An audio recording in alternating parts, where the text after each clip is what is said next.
warahmatullahi wabarakatuh. Alhamdulillah. Assalatu wassalamu ala asrafil anbiya wal mursalin wa ala alihi washabbihi ajmain, amma ba'du. Pertama dan utama, marilah kita panjatkan puji syukur kepada Allah Subhanahu wa taala. Di bulan yang suci, yang berkah ini, kita diberikan kesempatan, diberikan keluangan waktu, keluangan hati untuk bersama-sama menyimak atau nanti belajar lah ini ke salah satu ahli dalam bidangnya. Nanti kita bersama Pak Rifki Muhammad di Jakarta saat ini. Beliau merupakan dosen di Fakultas Usuluddin dan Filsafat. Dari nama fakultas itu sudah mengerikan ini. Fokusnya ke tafsir hadis. Oke, sebelum saya serahkan ke Pak Rifki, sekedar informasi, memang selama bulan Ramadan ini PC Indo Turki mengadakan pengajian rutin, yaitu pada hari Senin, Rabu, dan Jumat. Kebetulan untuk hari Rabu itu mengisi atau membahas tentang hadis Arba'in karya Imam Nawawi oleh Mas Labib Syauqi di Konya. Kemudian pada hari Sabtunya kita membahas kitab Bidayatul Hidayah karya Imam Ghazali. Ini dibahas oleh Mas Faiz, juga mahasiswa di Konya, mahasiswa doktoral begitu. Dan untuk hari Senin kita membahas tema-tema umum seputar ibadah Ramadan. Baik, hari ini kita sudah sudah bersamai, sudah ada di tengah-tengah kita. Di tengah-tengah ini artinya sudah luas karena ada internet begitu, jadi yang jauh jadi lebih dekat, yang dekat semakin rapat begitu. Ada Pak Rifki Muhammad. Bagaimana kabar Pak Rifki Muhammad di Jakarta? Alhamdulillah sehat, agak panas cuacanya di sini. Wow, sudah buka dan mungkin sudah tarawih? Alhamdulillah sudah selesai baru saja.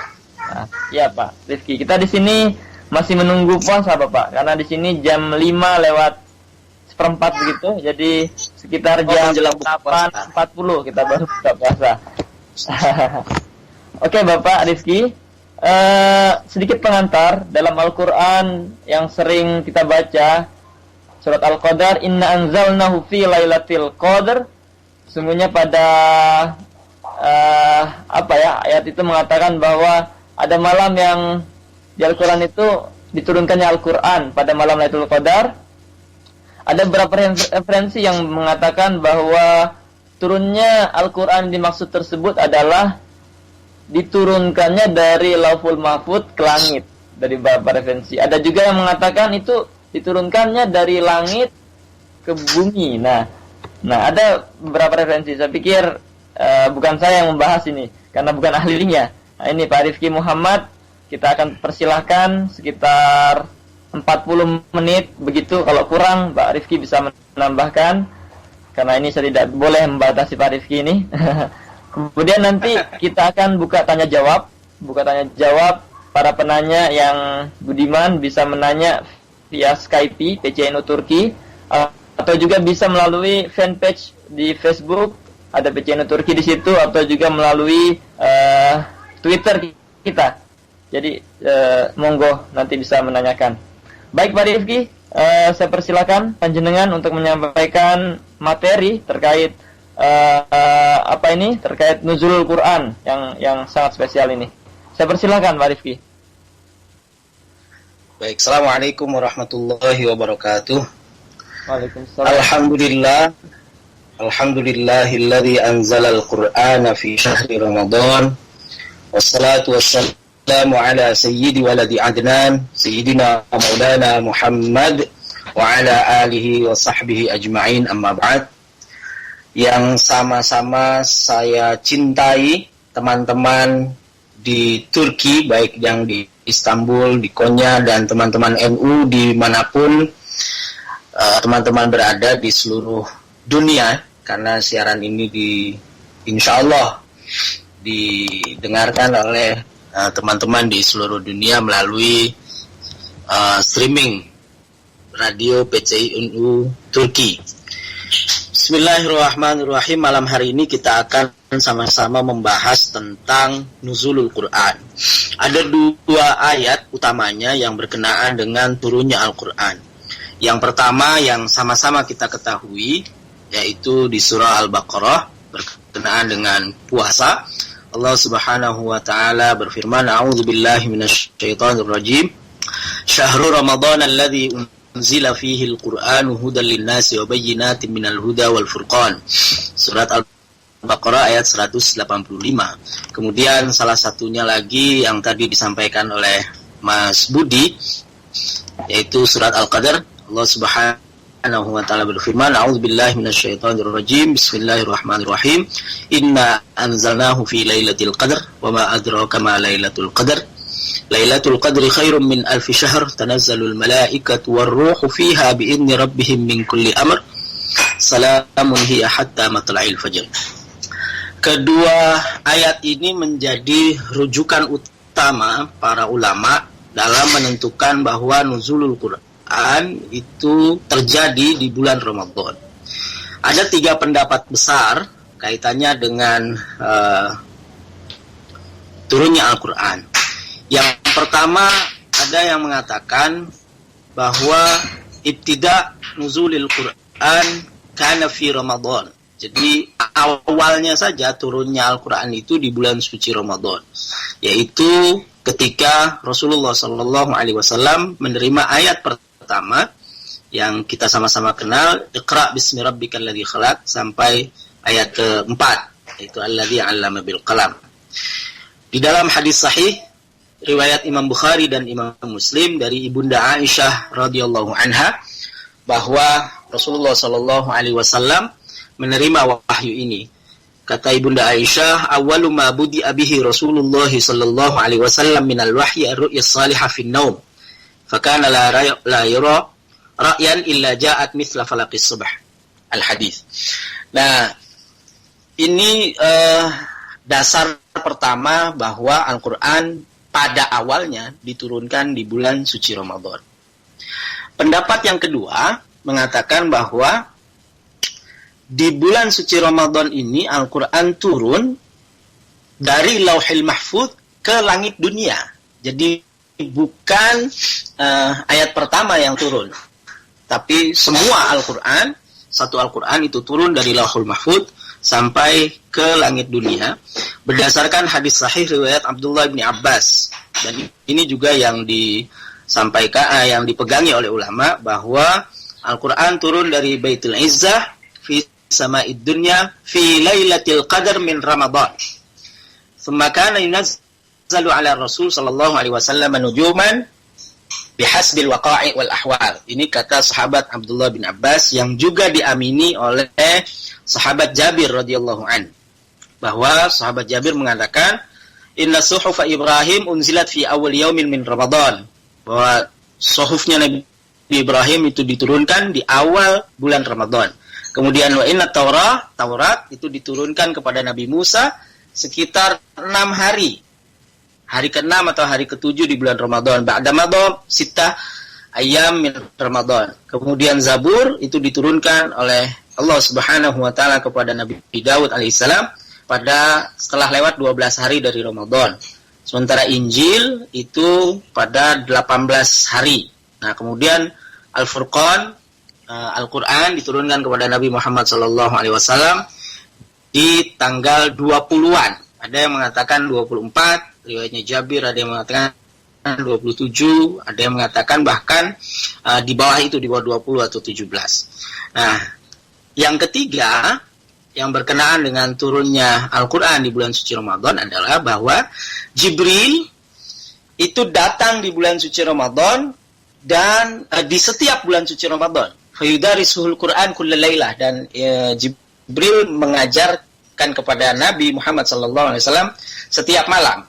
Sebagaimana hadis sahih juga riwayatnya Abdullah bin Abbas di dalam Sahih Bukhari, bahwa Rasulullah SAW itu kana ajwada ma yakunu fi Ramadan hina yalqahu Jibril wa kana yalqahu fi kulli lailah min Ramadan fayudarisuhul Quran. Nah, artinya setiap malam di bulan suci Ramadan Jibril turun kepada Nabi Shallallahu Alaihi Wasallam untuk mengajarkan atau deres, bahasa kitanya deres Al-Quran. Jadi Nabi deres kepada malaikat Jibril alaihissalam sampai pada saat wafatnya Rasul, Jibril turun sampai 2 kali dalam 1 tahun. Nah, ketiga pendapat ini yang menjadi dasar bahwa Al-Quran itu memang diturunkan di bulan suci Ramadan. Lalu apa yang bisa kita lakukan? Sebetulnya memang kita membiasakan diri, karena bulan suci Ramadan itu turunnya Al-Quran, ketika kita membiasakan diri untuk menghatamkan Al-Quran di bulan suci Ramadan. Padahal ya seharusnya Al-Quran tidak hanya dihatamkan di bulan suci Ramadan, tapi memang kebiasaan kita umat Islam di Indonesia khususnya itu menghatamkan Al-Quran. Mereka berlomba-lomba kemudian membaca Al-Quran lebih semangat daripada di bulan-bulan lainnya. Nah, ini yang terjadi karena pemahaman tentang turunnya Al-Quran di bulan suci Ramadan. Saudara sekalian yang dimuliakan Allah Subhanahu wa taala, ada beberapa hal penting yang mestinya harus kita lakukan bersama-sama ketika kita ingin menjadikan Al-Quran, kita ingin memahami nuzulul Quran, atau kita ingin menerapkan nuzulul Quran dalam kehidupan kita sehari-hari. Yang pertama memang adalah membaca.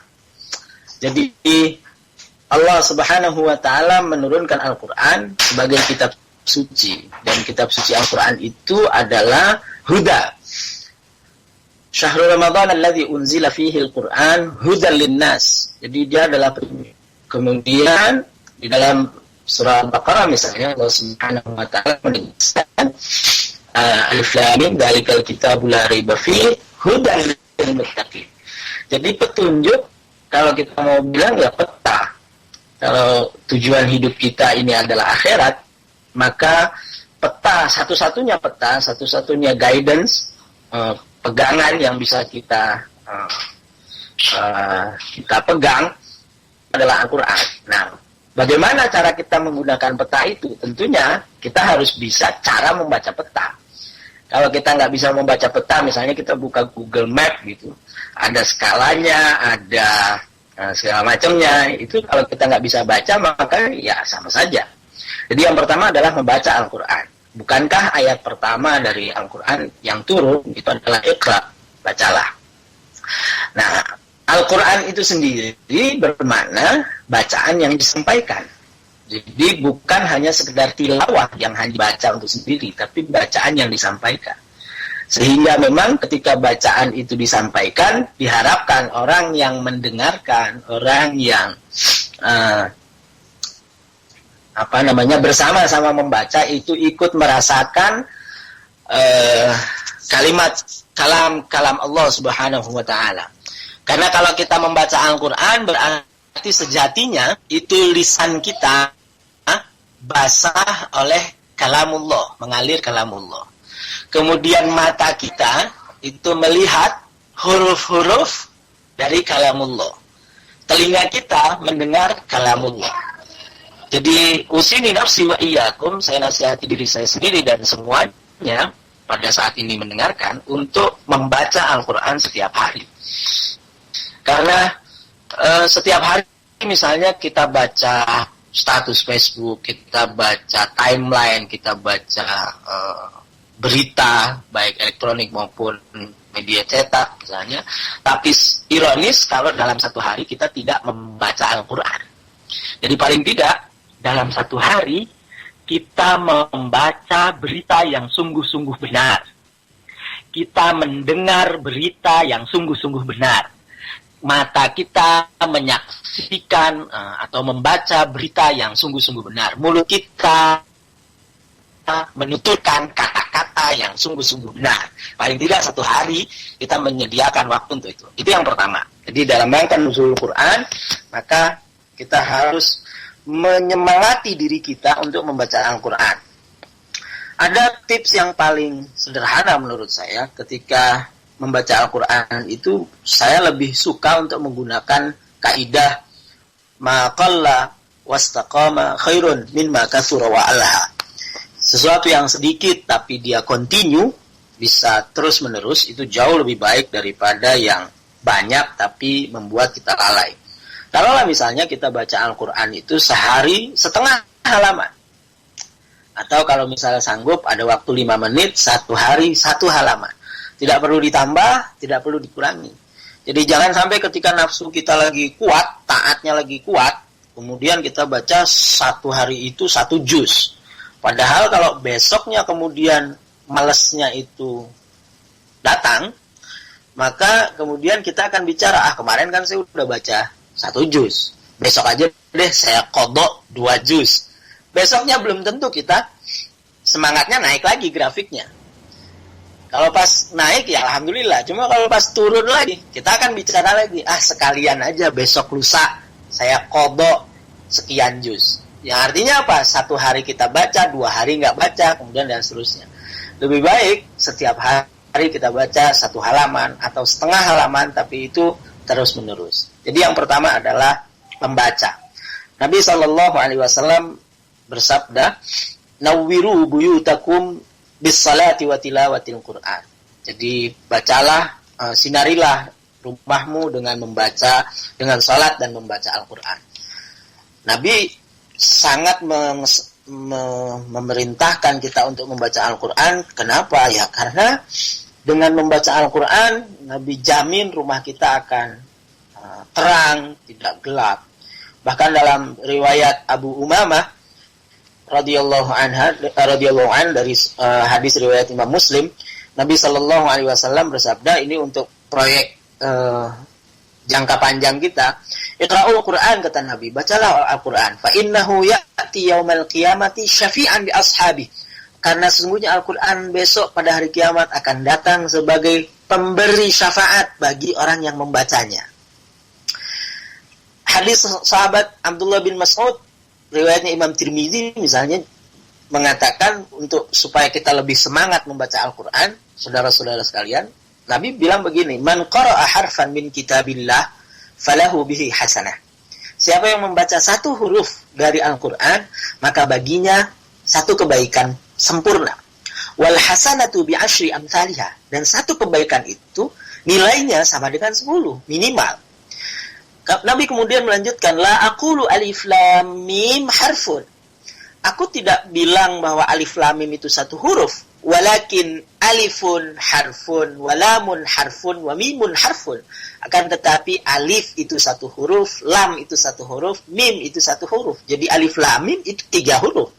Jadi ketika kita membaca alif lam mim, itu kita membaca 3 huruf, yang berarti kita sudah melakukan 3 kebaikan, dan balasannya itu, ya kalau hitung-hitungan sama Allah Subhanahu wa taala, ya berarti 30 kebaikan sudah kita dapatkan.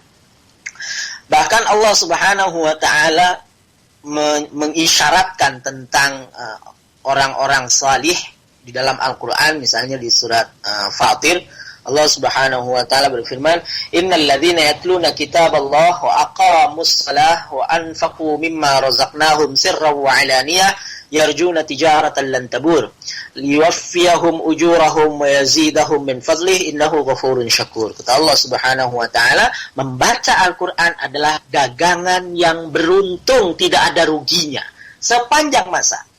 Yarjuna tijaratan lan tabur. Jadi membaca Al-Qur'an itu adalah investasi bagi kita, baik di dunia maupun di akhirat. Ini yang pertama, membaca. Yang kedua, setelah kita membaca, diupayakan kita bisa memahami isi dari Al-Quran. Karena dia sebagai pedoman hidup kita, Nabi SAW dalam hadis yang populer mengatakan, taraktu fikum, meskipun hadis ini berbeda-beda sifatnya, taraktu fikum amraini ma in tamassaktum bihima lan tadillu abada. Aku tinggalkan 2 hal yang seandainya kalian berpegangan, selama kalian berpegangan pada keduanya, maka kalian tidak akan tersesat selama-lamanya. Kitabullah atau kitabillah wa sunnati Rasulillah, Al-Quran dan sunnah Rasulullah sallallahu alaihi wasallam. Jadi memahami Al-Quran adalah sebuah keniscayaan bagi umat Islam. Dan jangan khawatir, kita lebih mudah memahami Al-Quran Karena kita sudah familiar dengan bahasa Arab. Bukankah sholat kita menggunakan bahasa Arab? Bukankah ibadah-ibadah kita, doa kita banyak menggunakan bahasa Arab? Dan banyak sekali pengulangan kalimat-kalimat di dalam Al-Quran. Sehingga ketika kita memahami Al-Quran, mencoba untuk memahami Al-Quran, jangan pernah mempunyai praduga, prasangka, oh Al-Quran kan bahasa Arab, saya nggak bisa bahasa Arab. Jangan. Yakini saja bahwa Al-Quran adalah surat cinta dari Allah Subhanahu wa Ta'ala untuk kita. Sehingga ketika ada ayat-ayat yang berbicara perintah, maka bahasakan di dalam hati kita, itu perintah untuk kita. Bahasakan dengan diri kita, misalnya Rifki, salatlah kamu, dan seterusnya, misalnya begitu. Nah, membaca Al-Quran, memahami Al-Quran, itu dimulai dengan mengetahui terjemah paling tidak. Kemudian kita ikuti tafsir untuk mengetahui makna hukum-hukum yang terkandung di dalamnya, akhlak dan seterusnya. Nah, kalau kita sudah bisa memahami Al-Quran, maka kita dengan mudah akan bisa mengamalkannya dengan baik. Karena kalau kita hanya tahu artinya, kemudian kita coba mengamalkan Al-Quran tanpa tahu maknanya, boleh jadi nanti mengamalkan Al-Quran kita itu separuh, atau mengamalkan Al-Qurannya itu dengan tidak sempurna, karena Al-Quran tidak bisa hanya difahami melalui terjemah. Banyak kalimat-kalimat di dalam Al-Quran yang tidak terwakili hanya dengan terjemah. Misalnya yang paling sederhana, ketika kita menerjemahkan Bismillahirrahmanirrahim, terjemah biasanya membahasakan dengan menyebut nama Allah yang Maha Pengasih lagi Maha Penyayang. Apa bedanya pengasih dengan penyayang? Padahal itu dua kalimat yang dalam struktur bahasa Arab memang sangat beda. Ar-Rahman itu ketambahan 2 huruf, sementara Ar-Rahim 1 huruf. Ziyadatul huruf itu berpotensi pada ziyadatul makna. Tambahnya huruf itu semakin menambah makna. Artinya Rahman jelas lebih luas daripada Rahim. Ini yang kemudian disampaikan oleh beberapa ulama tafsir. Salah satu contohnya misalnya itu, Alhamdulillahirabbil alamin, misalnya lagi. Segala puji bagi Allah, Tuhan semesta alam atau seluruh sekalian alam. Padahal banyak sekali makna yang ingin disampaikan di dalam Al-Quran berkenaan dengan Alhamdulillahirabbil alamin. Saya mau kasih contoh, misalnya Ar-Razi dalam kitab tafsirnya mengatakan, kenapa sih Allah layak untuk dipuji? Kenapa Allah yang paling berhak untuk dipuji? Satu, karena memang Allah Rabbul Alamin. Lalu apa itu Rabbul Alamin? Nah, Ar-Razi kemudian mengutip ayat-ayat yang surat-surat yang diawali dengan Alhamdulillah, misalnya surat Saba, kemudian surat Al-Kahfi, Alhamdulillahilladzi khalaqas samawati wal ard, misalnya. Maha suci Allah yang menciptakan langit dan bumi. Oh, Allah Rabbul Alamin itu adalah pencipta. Kemudian Alhamdulillahilladzi fatiris samawati wal ard. Oh, Allah yang mengatur, yang merawat, yang menumbuh kembangkan. Alhamdulillahilladzi anzala ala abdihil kitab wa lam yaj'al lahu 'iwaja qayyima. Allah yang menurunkan Al-Qur'an, Allah yang menurunkan ilmu pengetahuan dan seterusnya. Nah, ini butuh pemahaman terhadap tafsir. Saudara-saudara pendengar radio PCI NU Turki yang dimuliakan Allah Subhanahu wa Ta'ala, ada beberapa model dalam menafsirkan Al-Quran. Salah satunya misalnya ada yang memahami secara tekstual, ada yang kontekstual, ada yang menggabungkan antara keduanya. Itu harus kita pelajari melalui majelis-majelis ilmu, baik yang formal maupun non-formal. Tidak cukup kita dapatkan melalui internet karena keterbatasan pesan yang disampaikan.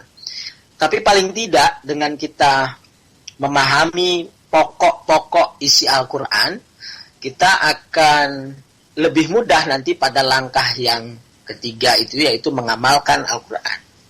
Dengan kita mengamalkan Al-Quran, maka Allah Subhanahu wa Ta'ala, ya, sesuai dengan apa yang disampaikan oleh Allah bahwa Al-Quran adalah sebagai petunjuk, maka kita gunakan Al-Quran sebagai petunjuk. Bukankah setiap hari kita berdoa, ihdinas siratal mustaqim, ya Allah tunjukkanlah kami jalan yang lurus. Dan kalau bahasanya Allah, saya sudah turunkan itu petunjuk 1400 tahun yang lalu. Silakan kamu baca, silakan kamu pahami. Ini Allah juga berfirman, kitabun anzalnahu ilaika mubarak liyadabbaru ayati, supaya kita mentadabburkan ayatnya, surat Shad ayat 29. Saudara-saudara yang dimuliakan Allah Subhanahu wa taala, yang keempat setelah kita mengamalkan, atau ini bisa jadi satu paket sebetulnya, tidak harus membaca dulu kemudian memahami, kemudian mengamalkan, tidak. Bisa bersamaan ketiga-tiganya. Nama yang keempat ini yaitu mengajarkan. Nabi sallallahu alaihi wasallam bersabda, khairukum man ta'allama al-Qur'ana wa 'allama. Sebaik-baik kalian adalah yang mau belajar, adalah orang yang belajar Al-Qur'an dan mengamalkan dan mengajarkannya. Jadi Al-Qur'an itu yang pertama memang harus kita pelajari, yang kedua harus kita ajarkan. Kepada siapa? Paling tidak kepada orang-orang terdekat kita. Kalau misalnya yang sudah berkeluarga, maka kepada anak dan istrinya. Atau kalau dia perempuan, ya kepada suami dan anak-anaknya. Nah, ini 4 hal yang harus kita lakukan berkenaan dengan nuzulul Quran. Saudara-saudara yang dimuliakan Allah Subhanahu wa taala, nuzulul Quran, turunnya Al-Quran, jangan hanya kita batasi pada perayaan seremonial. Kita harus mengatakan seyogianya kita mengatakan di dalam diri kita, Al-Quran turun setiap hari untuk kita. Dengan kita bercengkrama, dengan kita membiasakan diri, bersahabat, berteman dengan Al-Quran, dan menjadikan Al-Quran sebagai teman hidup kita, maka kita akan terbiasa bermuamalah ma'al Quran atau ma'al kitab. Karena dengan kita membiasakan diri, memegang, membaca, memahami Al-Quran, kita bisa kemudian nanti menularkan itu kepada anak istri kita yang di rumah misalnya, yang sebagai kepala keluarga, atau paling tidak kita bisa hidup al-mu'ayyashah, hidup berdasarkan nilai-nilai yang terkandung di dalam Al-Quran. Apa sih yang terkandung di dalam Al-Quran? Nah, kita akan mulai di sini. Al-Quran diantaranya yang paling pokok berisi yang pertama adalah akidah. Akidahnya adalah akidah tauhid, yaitu mengesahkan Allah Subhanahu wa taala. Akidah. Yang kedua, berisi akhlak. Ini penempatannya kedua. Bahwa Al-Quran itu adalah akhlak. Bagaimana kita bergaul, bermuamalah dengan Allah Subhanahu wa taala, yang kemudian larinya itu nanti ibadah, dan bagaimana kita berhubungan dengan sesama manusia, yang itu nanti larinya ke muamalah, atau bagaimana kita berhubungan dengan alam semesta, bagaimana kita memperlakukan alam, bagaimana kita memperlakukan tumbuh-tumbuhan, binatang, dan seterusnya. Yang ketiga, hukum, al-ahkam. Jadi ada akidah, ada akhlak, yang kemudian saya pecah menjadi 2, muamalah dengan Allah Subhanahu wa taala nanti jadinya ibadah, tentang pokok-pokok dasar, perintah-perintah dasar ibadah, salat, puasa, zakat, haji, dan seterusnya. Kemudian yang hubungannya dengan manusia, yaitu muamalah tentang jual beli, tentang janji, hutang piutang, pernikahan, waris, dan seterusnya. Nah, kemudian yang ketiga yaitu hukum-hukum yang berkenaan dengan nanti jihad, dan hukum-hukum yang ada di dalam Al-Quran. Yang keempat, berisi kisah-kisah, cerita-cerita yang ada di dalam Al-Quran. Cerita-cerita ini tentunya bukan semata-mata cerita, tapi dia banyak mengandung nilai-nilai atau pesan-pesan moral yang bisa kita terapkan dalam kehidupan sehari-hari. Kita bisa melihat misalnya ketika Allah Subhanahu wa taala menyebut Fir'aun, ketika Allah Subhanahu wa taala menyebut istri-istri Nabi, ada istri di kalangan kita misalnya, ada yang seperti istrinya Nabi Lut, ada yang seperti istrinya Nabi Ibrahim, ada yang seperti istrinya Fir'aun, Imratu Fir'aun, dan seterusnya. kisah-kisah itu pasti mengandung pesan-pesan moral. Yang kelima, isi Al-Quran adalah tentang janji dan ancaman atau kaitannya dengan hari akhir, mulai dari kiamat, kemudian surga dan neraka.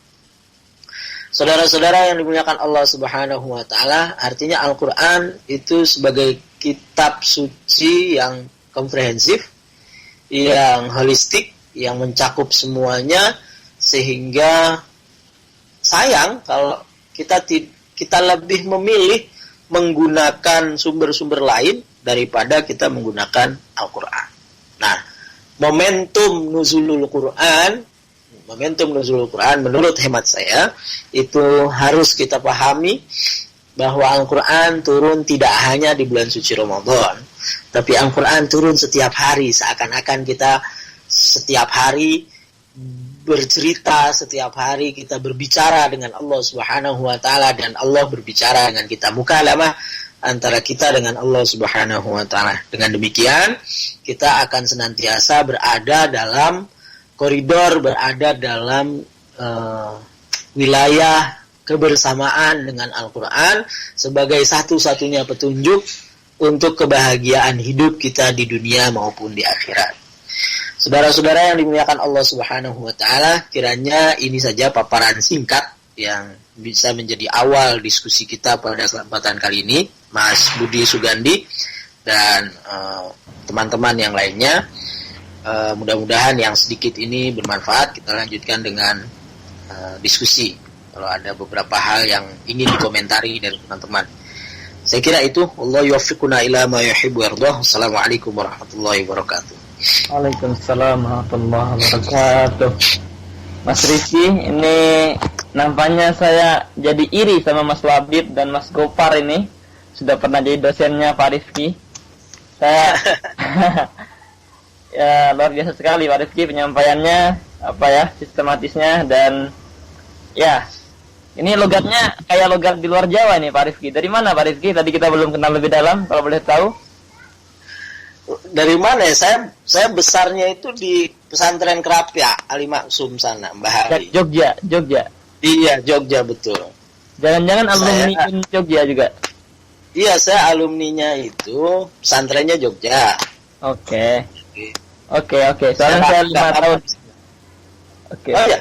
Oke, Pak Rizky. Saya dulu 5 tahun di Jogja, jadi banyak teman yang juga mondok di Krapiak begitu. Benar. Kemudian istilah ders tadi itu kan bahasa Turki. Dari mana itu Pak Rizky dapat kosakata ders? Deres itu ya di Jogja, di pesantren Kerapia istilahnya deres untuk membaca Al-Quran itu. Oh iya, nggak tahu mana yang duluan ya. Iya, ada kesamaan ini. Oke, sedikit ada berapa yang saya catat dari penyampaian Pak Rifki yang sangat mencerahkan ini. Di antaranya Al-Quran sebagai Al-Huda. Jadi di bulan Ramadan ini kita upayakan untuk membaca Al-Quran, tapi jangan hanya pada bulan Ramadan aja. Jadi untuk continue begitu. Ada tips dari Pak Rifki ini gimana untuk baca Al-Quran. Jadi lebih baik sedikit namun continue. Nah, jangan sampai banyak 1 hari 2 juz tapi stop begitu. Itu kurang bagus. Jadi lebih baik sedikit namun continue. Kemudian ada semacam level begitu dari Al-Quran ini, yaitu pertama kita membaca, memahami, kemudian mengamalkan secara sempurna, kemudian juga mengajarkannya. Walaupun ini juga bisa dalam satu paket, nggak harus satu persatu seperti disampaikan Pak Rifki tadi. Pak Rifki, sebelum kita buka tanya jawab, saya ingin sedikit bertanya lebih dulu ini. Jadi sebelum saya lempar ke tanya jawab, juga sambil menunggu begitu. Ya, sebagaimana kita tahu, Indonesia adalah negara yang mayoritas beragama Islam di seluruh dunia ini.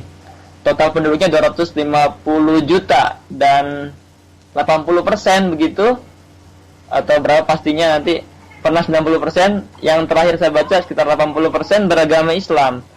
Nah, artinya Al-Quran sebagai Al-Huda, yaitu pembeda antara yang hak dan yang batil, itu sudah kita baca dan kita coba pahami, kita coba amalkan, dan kita coba ajarkan gitu. Namun ada koreksi di sini melihat realitas yang ada dari sisi pemerintahan, birokrasi, dari sisi hal yang kecil masyarakat membuang sampah misalnya, menjaga transportasi, ya hal-hal kecil seperti itu masih menjadi semacam apa ya? Semacam dikatakan belum menyesuaikan Al-Quran. Padahal kan kita membaca Al-Quran setiap hari, belajar dari kecil. Nah, kira-kira di mana letak kesalahannya itu Pak Rifki? Dari sisi ya Al-Quran yang kita pelajari dari kecil, dan juga budaya yang kita mayoritas Muslim sendiri. Mungkin Pak Rifki bisa menjawab atau beri pencerahan sambil kita menunggu pertanyaan dari rekan-rekan semua yang mendengarkan ini. Silakan Pak Rifki. Jadi boleh jadi Al-Quran belum sungguh-sungguh menemani. Jadi belum sungguh-sungguh menjadi teman. Sehingga misalnya ketika ayat yang jelas sekali, ya ayyuhalladzina amanu atiiullaha wa atiiur rasula wa ulil amri minkum, ada perintah kita untuk taat pada pemerintah, atau sederhananya Al-Quran banyak sekali menjelaskan yang kalau kita tarik satu kesimpulan bahwa kita diminta untuk taat pada aturan yang berlaku. Ketika kita sholat, maka kita taat pada aturannya Allah dan Rasulnya. Ketika puasa, kita patuh pada Al-Quran dan Rasulnya. Kita berhenti makan, misalnya puasa, kita berhenti makan, kemudian kita memulai makan, itu kan karena taat pada aturan. Nah, mestinya taat pada aturan ini, itu mampu kita bawa dalam kehidupan sehari-hari. Sehingga bukan persoalan kemudian, kalau naik sepeda motor di Indonesia utamanya ya, naik sepeda motor, nggak usah pakai helm, kenapa? Nggak ada polisi. Loh, bukan persoalan nggak ada polisi. Ini persoalannya aturannya ada. Nah, kita taat. Sebagaimana lampu merah lah. Kalau lampu merah kita pasti berhenti. Bukan karena ada polisi atau tidak ada polisi, tapi memang aturannya mewajibkan kita ketika lampu merah berhenti, ketika hijau kita jalan, ketika kuning kita hati-hati. Nah, sama kaitannya dengan misalnya persoalan kebersihan, persoalan menjaga lingkungan. Wah, bukankah kita ini adalah khalifah di muka bumi ini? Allah sendiri yang bilang, inni ja'ilun fil ardi khalifah. Nah, wakil Allah di muka bumi. Dalam tugas apa? Sederhana menurut saya, tugasnya adalah sebagai Rabbul Alamin. Bahwa Allah itu Rabb yang mengatur, merawat, dan mengupayakan ke tahap yang lebih baik alam semesta ini. Sebagaimana kalau bahasa Indonesia itu, pengurus masjid itu kita sebut dengan kata merbot, dari kata murabbi. Orang yang merawat, mengatur, dan mengupayakan masjid yang dikelolanya itu ke tahap yang lebih baik. Gimana caranya jamaahnya, sholatnya bisa nyaman, entah karpetnya yang bagus, AC, dan seterusnya. Nah, itu kan bagian dari khalifah. Ketika kita misalnya menjadi khalifah dan tugas kita adalah Rabb, maka alam kita, yaitu yang ada di dalam kekuasaan kita, ya sama. Bahwa kita, ketika Allah mengatur alam semesta ini, ya kita juga sebagai wakil Allah di muka bumi, ya kita atur, kita upayakan, bukan malah merusak. Jadi kalau merusak itu, ya bukan wakil Allah namanya. Misalnya dalam keluarga, ketika seorang suami, maka dia punya tugas rububiyah istilahnya terhadap istri dan anaknya. Dia harus merawat, dia harus mendidik, dia harus mengupayakan ke tahap yang lebih baik anak dan istrinya. Nah, utamanya ya dia merubuk dirinya.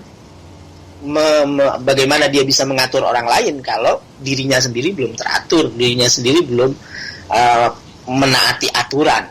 Dalam bahasa yang sederhana, ketika misalnya orang membaca Al-Quran, tapi Al-Quran ya hanya sebagai bacaan, bukan tidak diamalkan. Ini banyak sekali Allah Subhanahu wa taala mengancam orang-orang yang seperti ini. Jadi mereka membaca tapi sesungguhnya mereka tidak membaca. Karena apa? Karena ya hanya sekedar membaca sehingga tidak diamalkan. Saya kira itu. Jadi karena memang Al-Quran belum menjadi teman, belum menjadi sungguh-sungguh yang dia jadikan rujukan, dia bawa dalam kehidupan sehari-hari. Saya kira itu Mas Budi. Baik Pak Rifki. Terima kasih sekali atas jawabannya. Ini sudah ada 4 pertanyaan, baik dari BlackBerry, Messenger, dan juga dari Yahoo, dan juga dari fanpage Facebook. Saya pikir ada yang pertanyaan bisa kita gabung di sini. Saya bacakan saja pertanyaan dari Mas Riki di Istanbul. Bagaimana menyikapi maraknya fenomena kekerasan di tanah air yang ironisnya dilakukan oleh kelompok yang mengatasnamakan agama? Apakah mereka tidak membaca Al-Quran secara benar? Bahkan mereka merasa paling benar dengan pembacaan mereka. Ini juga ada pertanyaan terkait dari Pak Muhammad di Cengkareng. Banyak orang salah memahami Al-Quran dan merasa paling pintar memahami Al-Quran. Bagaimana cara menghadapi orang seperti ini? Dan juga bagaimana cara mendidik keluarga agar selalu minimal membaca Al-Quran? Silahkan Pak Rifki. Baik, yang pertama tentang fenomena kekerasan di tanah air yang mengatasnamakan agama. Saya kira pertanyaan ini sudah menjawab justru. Jadi kekerasan itu mereka mengatasnamakan agama, padahal agama sendiri itu tidak mengajarkan kekerasan sama sekali. Misalnya ketika kita bicara tentang amar ma'ruf nahi mungkar. Ketika kita bicara amar ma'ruf nahi mungkar, kalau kita baca ayatnya, ayat itu diawali oleh wala, artinya cinta. Jadi orang mukmin itu aulia ba'd, ba'duhum aulia ba'd. Orang mukmin itu sebagian yang lain itu wala bagi yang lain, artinya kekasih bagi yang lain. Ya'muruna bil ma'rufi wa yanhauna 'anil munkar. Mereka saling memerintahkan kepada kebaikan dan mencegah kemungkaran. Artinya apa? Dasar untuk melakukan amar ma'ruf dan nahi mungkar itu harus dasarnya adalah cinta. Saya mau kasih contoh seperti yang Gus Mus pernah sampaikan waktu saya dengarkan ceramahnya ketika di Kerapia dulu. Kata Gus Mus, ibaratnya begini, ketika ada seorang anak naik pohon, ada tetangganya kemudian yang lewat gitu ngelihat, dia hanya sekedar ngebatin di dalam hati, wah nih anaknya siapa sih? Kalau jatuh aja gimana ini? Nah, dia hanya sebatas di hati. Terus bapaknya yang ngelihat anaknya naik pohon, bapaknya cuma pakai omongan, turun, nanti kamu jatuh. Nah, turun pakai lisan. Tapi ibunya itu nggak pakai ngomong, langsung dia panjat, dia seret. Tapi ketiga-tiganya itu dasarnya adalah cinta, bukan dasar kebencian. Nah, ironisnya praktek nahi mungkar yang ada di kita itu mencegah kemungkaran justru dengan kemungkaran, bukan kemudian dengan cinta. Tapi sesungguhnya kalau menggunakan kata nahi mungkar itu lebih sungguhnya pada tindakan preventif.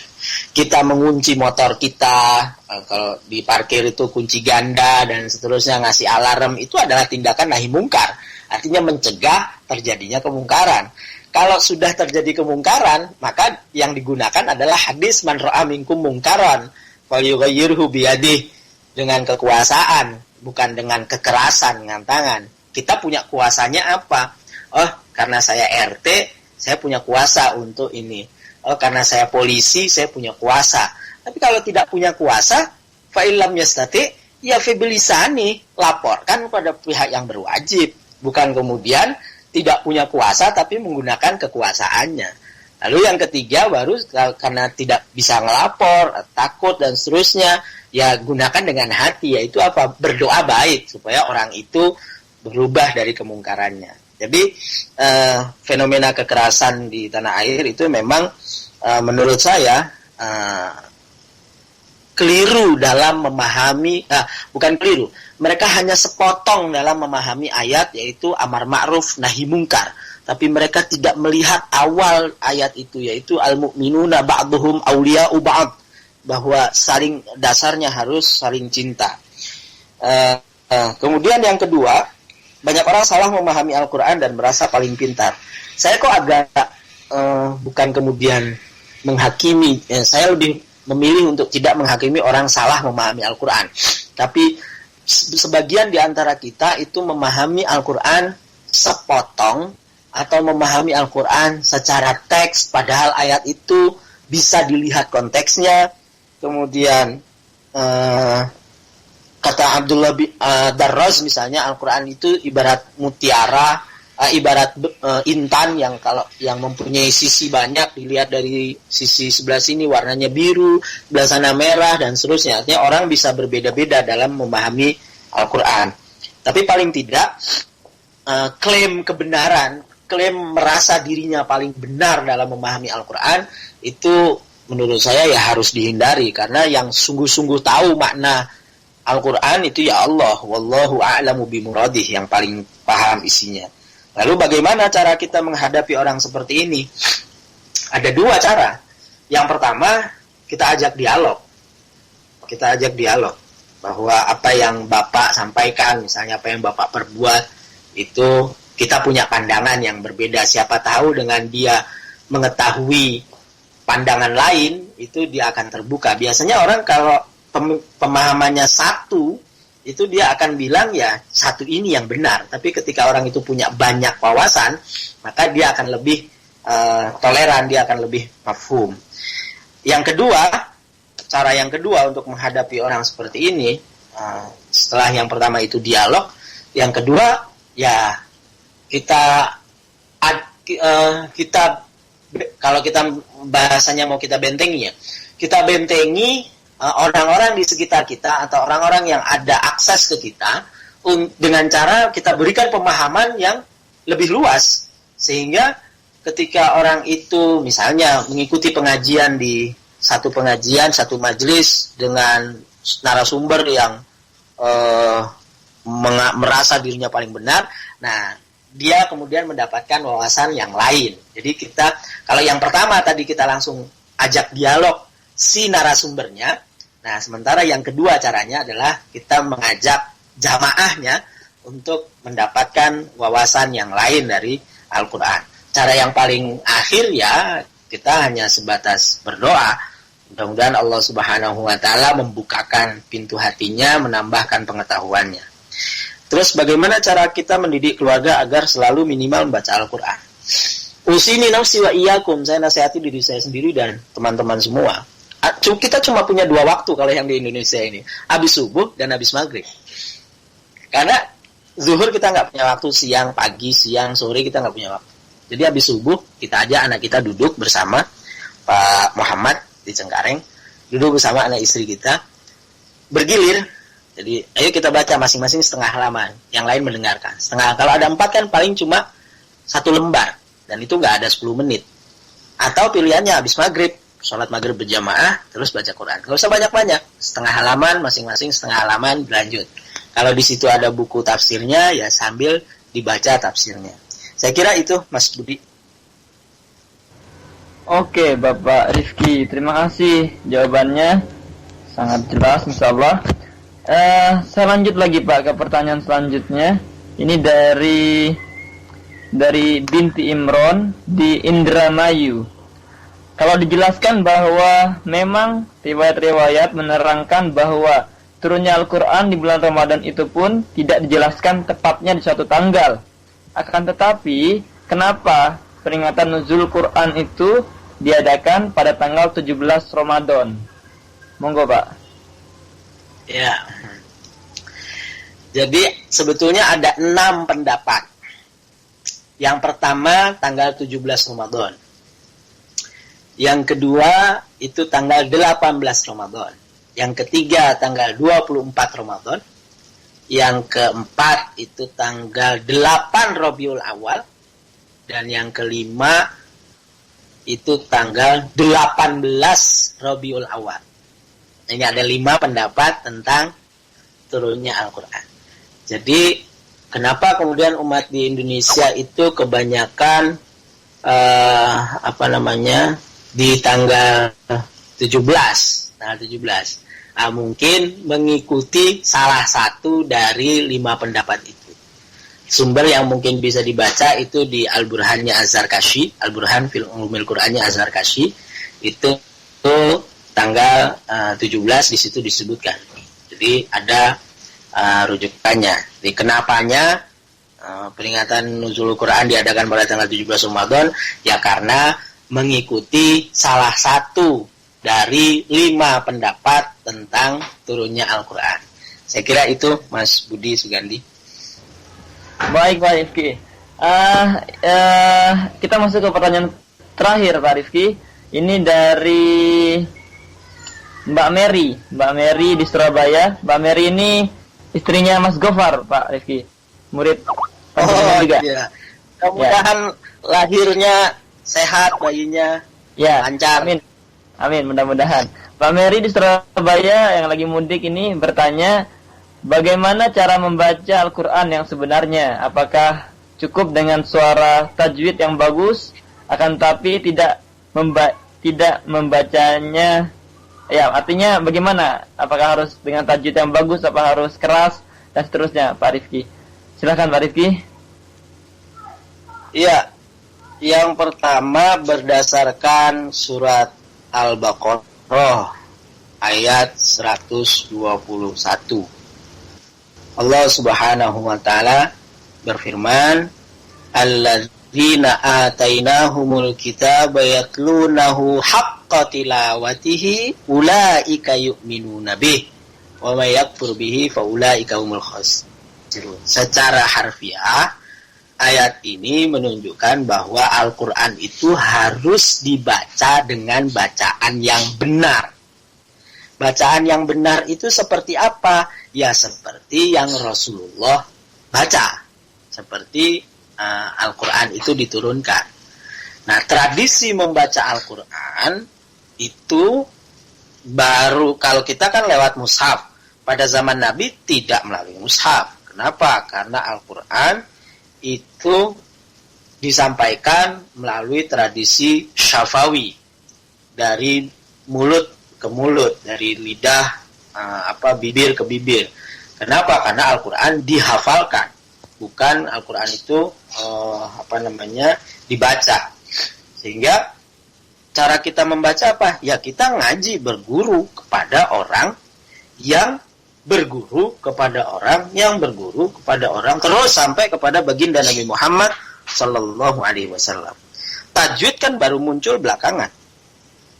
Artinya tajwid itu untuk mempermudah kemudian kita lebih memahami ayat-ayat cara membaca Al-Quran. Nah, kemudian artinya itu yang pertama. Jadi bagaimana cara membaca Al-Quran yang sebenarnya? Ya, yang seperti Rasulullah, seperti para sahabat. Itu yang sebenarnya. Kemudian pertanyaannya, apakah cukup dengan suara dan tajwid yang bagus akan tetapi tidak membaca fenomena sosial sehari-hari? Nah, ini 2 pertanyaan sesungguhnya. Jadi yang pertama, apakah cukup dengan suara dan tajwid yang benar? Ya, suara dan tajwid yang bagus itu memang berpengaruh. Sebab, maksud saya menambah pengaruh. Kalau misalnya Al-Quran itu dibaca oleh suaranya yang nggak enak, nadanya juga nggak enak, tajwidnya berantakan misalnya, ya Al-Quran jadi tidak enak didengarkan, meskipun tetap itu adalah membaca Al-Quran. Dan efeknya nanti orang bukannya senang, malah timbul nggak suka dan seterusnya. Nah, yang kedua, akan tetapi tidak membaca fenomena sosial sehari-hari. Ini masuk ke wilayah tafsir, bahwa di dalam salah satu cara menafsirkan Al-Quran adalah bagaimana kita bisa melakukan dialog antara Al-Quran dengan waqi'ul hayah, dengan kejadian kita sehari-hari. Dan itu pasti. Bahkan ulama ada yang mengatakan bukan satu surat yang bicara, artinya ketika Al-Quran bicara, satu surat di dalam Al-Quran itu pasti ada gambarannya, pasti menggambarkan kondisi kita sekarang. Bahkan ada ulama, bukan hanya satu surat, tapi satu ayat, bahkan satu kalimat. Jadi satu kalimat itu pasti ada pesan yang bisa kita terapkan pada kehidupan sehari-hari. Artinya fenomena sosial yang sekarang itu cermin dari yang sudah disampaikan Al-Quran. Ada ulama bahkan mengatakan kalau kita mau ngaca siapa diri kita, itu tinggal lihat di Quran ada modelnya. Kita itu apakah seperti Fir'aun yang sampai ana rabbukumul a'la, kan kita tuh kadang lebih Tuhan dari Tuhan. Kalau misalnya anak kita hukum, anak salah, kemudian kita hukum, habis hukum nggak dikasih uang jajan, terus fasilitasnya dicabut. Terus segala macam kan tuh. Itu kan ngalah-ngalahin Allah. Kalau Allah kan kita salah, minta maaf, diampuni. Nah, ini kadang kita bertindak melebihi. Nah, apakah istri kita seperti Imra'atu Fir'aun, istri yang salihah, atau bahkan istri kita na'udzubillah min dzalik seperti istrinya Nabi Lut? Apakah anak kita seperti anaknya Nabi Ibrahim, Ismail yang patuh, atau anak kita seperti anaknya Nabi Nuh, Kan'an, yang Allah Subhanahu wa taala bilang innahu laisa min ahlik, innahu amalun ghairu shalih, dia bukan keluargamu, padahal anak. Tapi Allah bilang dia bukan keluargamu dan dia bukan amal yang soleh. Nah, jadi bagaimana kita melihat fenomena sosial itu tergantung pada kemampuan dan wawasan kita dalam makna atau tafsir Al-Quran. Ini Mbak Mary, mudah-mudahan yang sedikit ini cukup. Kira itu Mas Budi. Oke Pak Rifki, terima kasih banyak sekali atas jawaban tadi di akhir dan juga penjelasannya di awal. Ya, terima kasih. Dan juga pada para pendengar yang budiman dimanapun Anda berada, ini sangat banyak pertanyaan yang masuk, cuman kita sekali lagi terbatas dengan waktu. Jadi kita cukupkan dulu mungkin sementara begitu. Namun sebelum kita akhiri, kita minta semacam kalimat penutup dari Bapak Rifki, semacam sepatah, dua patah, berapa patah kata begitu. Monggo Pak Rifki untuk menutup. Baik. Yang pertama, bahwa nuzulul Quran, turunnya Al-Quran harus dipahami. Al-Quran tidak hanya turun kepada baginda Nabi Muhammad SAW, tapi turun kepada kita. Rasakan itu. Kemudian yang kedua, mulailah kita untuk membiasakan diri setiap hari bersama dengan Al-Quran. Apalagi sekarang sudah ada gadget, smartphone yang ada Al-Quran. Biasakan kita untuk membaca setengah halaman saja atau satu halaman. Biasakan membaca, memahami, mengamalkan, dan kemudian mengajarkan Al-Quran. Yang ketiga, dan ini yang terakhir, jadikan Al-Quran sebagai teman, jadikan Al-Quran sebagai sungguh-sungguh pedoman hidup yang tentunya kita baca, kita pahami isinya melalui kajian-kajian atau majelis-majelis, baik yang non-formal atau yang formal, karena keterbatasan kemampuan atau keterbatasan bahasa yang kita miliki. Mudah-mudahan dengan kita menjadikan Al-Quran sebagai surat cinta dari Allah Subhanahu wa taala, dan kita bisa sebagaimana baginda Nabi Muhammad SAW berakhlak dengan Al-Quran, sehingga kita bisa menjadi rahmatan lil alamin karena kita terbiasa melihat segala sesuatunya dari Al-Quran. Saya kira itu Mas Budi. Amin. Oke, Pak Rifki, sekali lagi terima kasih. Tadi kalimat penutup Pak Rifki ini meringankan saya. Terus saya dapat kode dari Pak Tanfit di konya Mas Labib. Mas Budi, kasih kesimpulan dan sudah bisa ditutup. Kalau saya simpulkan, khawatir benangnya kusut lagi. Jadi, terima kasih Pak Rifki sudah memberi kalimat penutup dan menyimpulkan. Sama-sama, saya terima kasih sekali ya. Oke, Pak Rifki dan para pendengar yang budiman, sebelum kita tutup, jadi jadwal terdekat kita beberapa hari lagi, tepatnya besok hari Sabtu, yaitu membahas tentang kitab Bidayatul Hidayah karya Imam Ghazali, nanti bersama Ustadz Faiz. Kebetulan beliau sedang di Istanbul, dari Konya sedang membawa keluarganya ke sini, jadi nanti akan mengudara dari Istanbul begitu. Kemudian yang terakhir, saya mewakili kru yang bertugas di sini, teman-teman PCNU Turki. Pertama, mengucapkan terima kasih yang sebanyak-banyaknya pada Pak Rifki Muhammad di Jakarta, sudah menyempatkan waktunya mau berbagi ilmu kepada kita. Semoga ke depan bisa berbagi kembali begitu. Nanti bisa mengisi lagi atau mungkin bisa hadir langsung ke Turki, bisa bertatap muka. Amin. Mudah-mudahan Pak Rifki ya. Kemudian juga saya ucapkan terima kasih kepada para pendengar dimanapun berada. Tadi dari pertanyaan yang masuk, ada yang dari Istanbul, dari Indonesia, dari Surabaya, dari Cengkareng, dan juga pasti yang tidak bertanya tapi mendengarkan, kita ucapkan terima kasih sekali lagi. Begitu Pak Rifki dan teman-teman sekalian, kita akhiri. Wallahu wafiq ila aqwamut thoriq. Wassalamualaikum. Ya, para pendengar yang budiman, demikianlah tadi bahwa acara diskusi dan ngaji bareng bersama Bapak Rifki Muhammad dari Jakarta. Beliau adalah dosen dari Fakultas Usuluddin yang membidangi di jurusan tafsir hadis. Semoga apa yang telah kita kaji dapat memberikan manfaat dan memberikan ilmu baru bagi pemikiran dan kehidupan kita ke depan. Semoga acara ini dan apa yang telah kita upayakan ini selalu memberikan kebaikan bagi kita semua.